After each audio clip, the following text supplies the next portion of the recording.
From Washington, this is VOA News.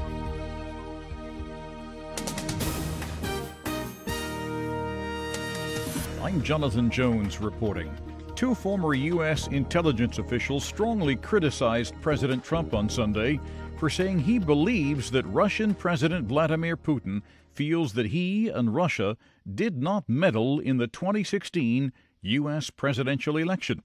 Former CIA Director John Brennan, in an appearance on CNN with James Clapper, the former Director of National Intelligence, said Trump's initial indication that he believes Putin shows that Trump can be played by foreign leaders who are going to appeal to his ego and try to play upon his insecurities, which is very, very worrisome from a national security standpoint.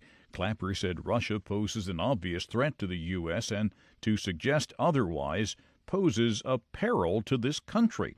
On Saturday, Trump was asked whether the issue of Russian meddling in the 2016 U.S. presidential election came up in conversations with Putin in Vietnam, where the two leaders attended an Asia-Pacific summit. Trump replied, he said he didn't meddle. I asked him again, you can only ask so many times. Trump then said that whole thing was set up by the Democrats. He criticized former American intelligence leaders, including Brennan and Clapper, called them political hacks. On Sunday, President Trump clarified that he meant Putin was sincere when denying that Russia did not meddle in the election. He said, as to whether I believe it, I'm with our agencies. As currently led by fine people, I believe very much in our intelligence agencies. This is VOA News. Iraqi security forces have found mass graves in an area recently retaken from the Islamic State group. The Iraqi official said Sunday that the graves could contain up to 400 bodies. Kirkuk's governor said the bodies of civilians and security forces were found in an abandoned base near Hawija, a northern town retaken in early October. He didn't say when authorities will start exhuming the bodies from the mass graves.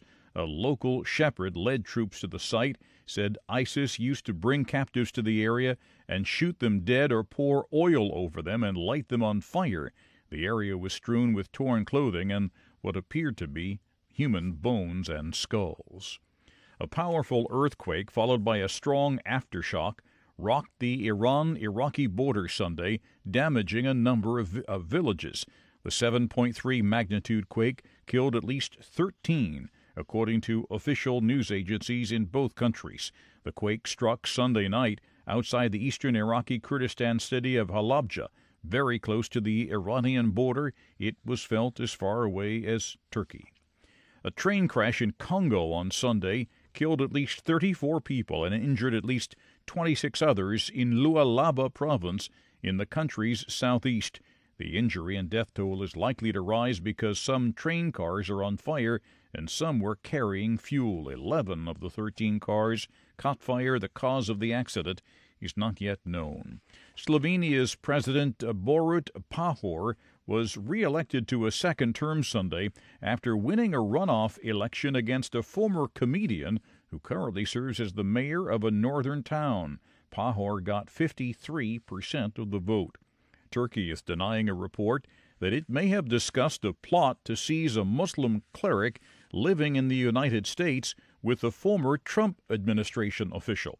According to a Wall Street Journal story published Friday, Special Counsel Robert Mueller is investigating an alleged plan involving President Trump's former national security advisor Michael Flynn to kidnap Fethullah Gulen, a Turkish cleric who has lived in the U.S. since 1999. According to the report, Flynn and his son were to receive as much as $15 million for delivering Gulen to the Turks. There's more on these and other late-breaking and developing stories from around the world around the clock at voanews.com and on the VOA News mobile app.